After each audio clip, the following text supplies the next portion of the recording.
அம்மாவின் ஆசீர்வாதம், அனைவரையும் தாயை போல் பார்ப்பது இப்படிங்கிற ஒரு விஷயத்தை மட்டும் நீங்கள் பாருங்கள். ஜெய் ஸ்ரீராம். அனைவருக்கும் வணக்கம். நான் பார்க்குற எல்லாருமே ரொம்ப யோகமாக இருக்காங்க.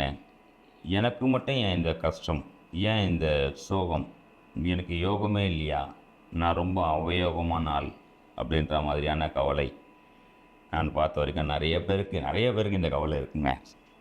நான் ஒன்றே ஒன்று ஞாபகம் வச்சுங்க, இந்த யோகமாக இருந்தாலும் சரி, அவயோகமாக இருந்தாலும் சரி, இது ஒரு மனித ஜனனத்தில், பிறப்பில் எல்லாருக்குமே இருக்குங்க.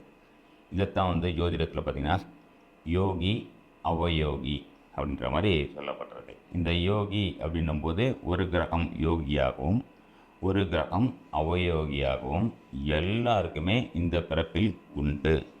இந்த யோகி அவயோகி ஜாதகத்தில் எப்படிங்க பிரிக்கிறாங்க? ஏன்னா கஷ்டப்படுறவங்களுக்கு எனக்கு இந்த யோகியை பற்றிலாம் தெரிய வேணாங்க, எனக்கு இந்த அவயோகை பற்றிலாம் தெரிய வேணாங்க, எனக்கு ஏன் கஷ்டம், நான் எப்படி வெளியே வரணும், அது மட்டும் எனக்கு பரிகாரமாக சொல்லுங்கள் அப்படின்னு சொல்லுவாங்க. அப்போது அப்படி சொல்கிறார்கள்லாம் பார்த்திங்கன்னா அந்த நேரத்தில் அவயோகியின் தசாபுக்தி அந்தரம் பிரத்யந்தரமாகவோ இல்லை. இதில் இன்னொரு விஷயம் சூக்ஷமம் பார்த்துங்க, நல்லா கேளுங்க, கடைசி வரைக்கும் இந்த வீடியோ கண்டிப்பாக கேளுங்க. அப்போ தான் உங்களுக்கு ஒரு புரிதல் அப்படின்னு வரும். ஏன்னா கொஞ்ச நேரம் பார்த்துட்டு ஸ்கிப் பண்ணி போயிட்டு மறுபடியும் எனக்கு கஷ்டம்னா எப்படிங்க கஷ்டம் தீரும்? ஏன்னா யோகியை பற்றியும் தெரிஞ்சுக்கணும், அவயோகியை பற்றியும் தெரிஞ்சுக்கணும். கஷ்டம்னும் போது அவயோகிக்கு உண்டான ஒரு சில விஷயங்கள் நடக்கும். நமக்கு பரிகாரம் அப்படின்னும் போது எல்லாருக்கும் ஒரு பரிகாரம் வேணும் இல்லை, நன்மையான ஒரு விஷயம் தெரியணும் இல்லையா? அதுதான் யோகி அப்படிங்கிற கிரகத்தின் தசாபுக்தி அந்தரமோ அல்லது யோகி நட்சத்திரம்னு ஒன்று இருக்குங்க. எப்படி அவயோகி நட்சத்திரம்னு ஒன்று இருக்கோ அதே மாதிரி யோகி நட்சத்திரம் அப்படின்றதுக்கும் ஒரு நட்சத்திரம் உண்டு. ஒரு அவயோகி நட்சத்திரத்தில் நின்று தசாபுக்தியை நடக்கும் காலங்களோ, ஒரு கிரகம் நின்று தசாபுக்தியை நடத்தும் காலங்களிலும் பிரச்சனையை ஜாதகர் சந்திப்பார். அதே மாதிரி திடீர்னு சாதாரணமாக இருந்தாங்க அந்த பையன், ஒரு மெக்கானிக் ஷீட் வச்சுருந்தாருங்க, இன்றைக்கி பார்த்தோன்னா மிகப்பெரிய ஆள் ஆகிட்டாருங்க. சாதாரணமாக ஒரு என்கிட்ட தாங்க வேலை செஞ்சான், இன்றைக்கி பார்த்தோன்னா மிகப்பெரிய முதலாளி ஆகிட்டாங்க. சாதாரணமாக இங்கே தாங்க ஒரு பையன் கூலி வேலை செஞ்சுருந்தாங்க, அவன் பார்த்தீங்கன்னா அந்த பொண்ணு பார்த்தீங்கன்னா ரொம்ப நல்ல ஒரு நிலைமைக்கு போயிட்டாங்க. இதெல்லாம் பார்த்தீங்கன்னா யோகியின் கிரகத்துலேயோ இல்லை யோகியின் கிரகத்தின் தசாபுக்தி அந்த ஷார்ட் டைமில் எப்படிங்கிற நேரத்தில் தூக்கிட்டு போயாங்க. சரிங்க, தசாபுக்தி வர வரைக்கும் நம்ம வெயிட் பண்ணணுமா அப்படின்னு சொல்கிறீங்களா?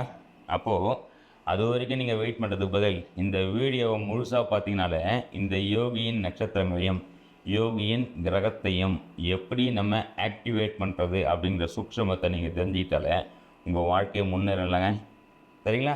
கண்டிப்பாக இந்த வீடியோவை லைக் பண்ணுங்கள், சப்ஸ்கிரைப் பண்ணி வச்சுங்க. ஏன்னா மொத்தம் யோகி நாம யோகம் அப்படின்னு சொல்லப்பட்டிருக்கு. நாம யோகம் அப்படின்னாலே 27 நட்சத்திரங்கள் இருக்கிற மாதிரியே 27 நாம யோகங்கள் உள்ளன. தசாபுக்தி அந்தரம் சூக்ஷம்னு ஒரு பக்கம் அது பாட்டு வேலை செய்யும். ஒரு ஜாதகர் ஜனன நேரத்தில் எந்த நட்சத்திரத்தில் பிறந்தார் அப்படிங்கிற மாதிரி எந்த நாம யோகத்தில் பிறந்தார் அப்படின்றதும் உண்டு. ஒரு நாம யோகத்திற்கும் ஒரு கிரகம், அதாவது ஒரு நட்சத்திரம் யோகி நட்சத்திரமாகவும் ஒரு நட்சத்திரம் அவயோகி நட்சத்திரமாகவும் வேலை செய்யும். அவயோகி நட்சத்திரத்தின் கிரகமே அதிபதியே அவயோக கிரகமாகவும் யோகி நட்சத்திரத்தின் அதிபதியே யோக கிரகமாகவும் அந்த தசாபுக்தி காலத்தில் நன்மைகளை செய்ய கடமைப்பட்டவர்கள். சரிங்களா? இது நல்லா புரிஞ்சுக்கிறேங்க. கண்டிப்பாக வீடியோ முழுசாக பாருங்கள். இதுக்கு மேலே தான் உங்களுக்கு உண்டான ஒரு விஷயமாக வரப்போகுது. இந்த 27 நாமயோகங்கள் இருக்கு இல்லையா, ஒரு நாமயோகத்திற்கும் எந்த கிரகம் யோகி எந்த கிரகம் அவயோகி நான் சொல்ல போகிறேன். எந்த மாதிரியான சிறு பரிகாரங்களை செய்து நம்ம ஒரு நல்ல விஷயங்களை வாழ்க்கையில் எடுத்துக்கொண்டு அனுபவிக்க போகிறோம் அப்படின்றதும் ஒரு வீடியோவை தனித்தனியாக நான் சொல்கிறேன். கண்டிப்பாக சப்ஸ்கிரைப் பண்ணி வச்சுருக்கேன். சரிங்களா? அதிகண்டம் நாமயோகம். அதிகண்டம் நாமயோகம் நீங்கள் இருக்கீங்களா? கொஞ்சம் ஆப்பில் போட்டு இல்லை உங்கள் ஜாதக புத்தகத்தில் எடுத்துகிட்டு உங்களுடைய நாமயோகம் என்னன்றதை தெரிஞ்சுக்கிறேங்க.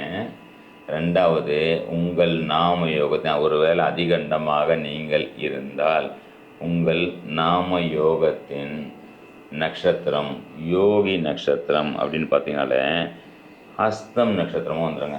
யோகி நட்சத்திரமே ஹஸ்த நட்சத்திரம். அம்மாவே யோகிங்க. ஏன்னா ஹஸ்தம்னாலே சந்திரன், அம்மாவே யோகி. அம்மாவை மாதிரி எல்லாரையும் அம்மாவை பார்க்கறது, எல்லாரையும் தன்னுடைய தாயை போல் பார்க்கறதாலே உங்களுடைய யோகம் எப்படி எந்த அளவுக்கு வேலை செய்யும்? இந்த சந்திர தசா புக்தி அந்தரம் சூக்ஷமம் வந்து தான் உங்களை தூக்கணும்னு அவசியம் இல்லை. அம்மாவின் ஆசீர்வாதம், அனைவரையும் தாயை போல் பார்ப்பது இப்படிங்கிற ஒரு விஷயத்தை மட்டும் நீங்கள் பாருங்கள், மிக சிறந்த யோக பலனை அடைவீர்கள் அப்படின்ற மாதிரி சொல்லலாம். இன்னொன்று, இந்த அதிகண்ட நாம யோகத்திற்கு அவயோக நட்சத்திரமாக ரேவதி நட்சத்திரம் வந்துடுங்க. ரேவதி நட்சத்திரனால என்ன சொல்லலாம், புதன் அவயோகியாக வந்து விடுவார். இந்த புதன் அவயோகியாக மட்டும் வந்துடுச்சுன்னு வச்சுங்களேன், இவங்க தான் என்ன பண்ணுவாங்க, குறிப்பாக ஜோதிடரை பார்த்து சுற்றிக்கிட்டே இருப்பாங்க ஓரா. ஏன்னா புதன்னாலே ஜோதிடர். ஜோதிடர்கிட்ட போயிட்டு தவறான ஒரு வழி நடத்துதல் மூலம் வாழ்க்கையை தொலைத்து, அதுக்கப்புறம் தான் நான் இனிமேல் ஜோசியமே பக்கத்தில் என் புக்கும் அடித்து ஓரம் தூக்கி வச்சுட்டேன், என் ஜாதக புக்கை அப்படின்னு சொல்லி, அதுக்கப்புறம் சுயமாக செஞ்சிச்சு, அம்மா சொன்ன மாதிரி கேட்டேன், அதுக்கப்புறமா தான் ஜெயிச்சேன்னு சொல்கிற ஒரு ஜாதகர் யாராக இருப்பார் என்றால் நீங்களாகத்தான் இருப்பீர்கள். அதே மாதிரி புதன் அவயோகி அப்படின்னால தாய் மாமன் அவயோகியாக மாறி போயிடுவாங்க.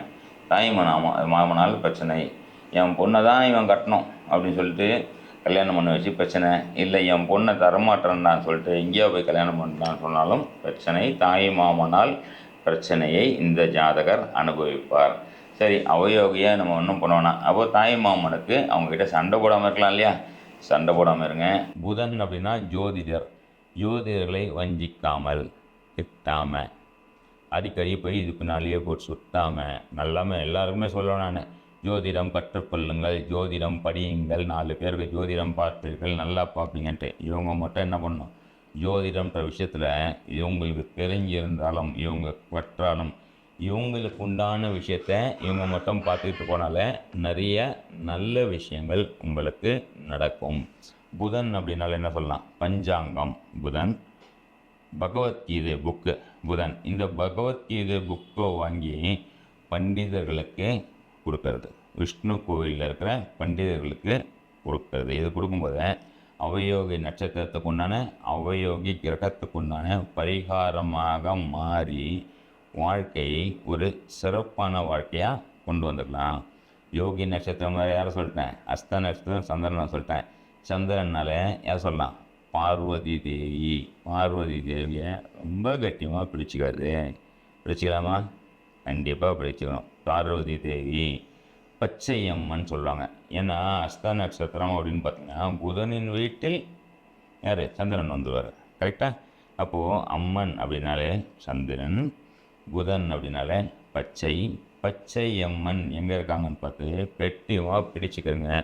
வாழ்க்கையில் சிறப்பான ஒரு வெற்றியை பெறுவீர்கள் அப்படிங்கிற மாதிரி சொல்லிக்கலாம். சரிங்களா? சரி நண்பர்களே, பார்த்தீங்களா நண்பர்களே, நீங்கள் பார்த்த இந்த நாம யோகத்திற்கு உண்டான ஒரு நன்மை தீமை, அதாவது யோக நட்சத்திரம் அவயோக நட்சத்திரம், அந்த நட்சத்திரத்துக்கு உண்டான யோகி கிரகம் அவயோகி கிரகங்களுக்கு உண்டான விஷயத்தை நம்ம பார்த்தோம் இல்லைங்களா?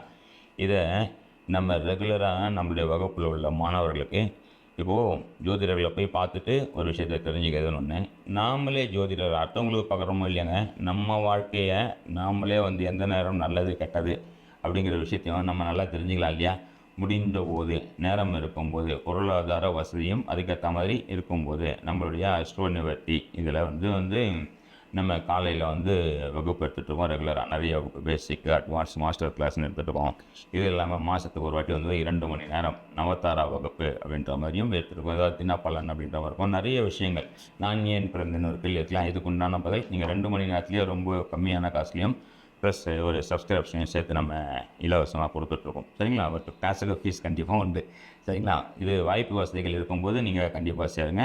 இந்த வீடியோவை முழுமையாக பாருங்கள். உங்களுடைய நண்பர்களுக்கு கண்டிப்பாக ஷேர் பண்ணுங்கள். ஷேர் பண்ணிக்கிட்டு ஜோதிட அறிவை, நம்மளுடைய பாரம்பரிய ஜோதிட அறிவை முழுமையாக பயன்படுத்திக்கிட்டு வாழ்க்கையில் எந்த அளவுக்கு ஒரு சிறப்பான நம்ம வாழ்க்கையை அமைச்சிக்கலாம் அப்படிங்கிறதுக்காக எனக்கு தெரிஞ்ச எனக்கு இறையருளால், ஒரு குருவர்களால் கிடைத்த ஒரு பொக்கிஷத்தை, ஒரு ஞானத்தை உங்கள்கிட்டலாம் ஷேர் பண்ணிக்கலான்றதுக்காக இந்த விஷயத்தை உங்கள்கிட்ட கொடுத்துறேன். சரிங்களா நண்பர்களே?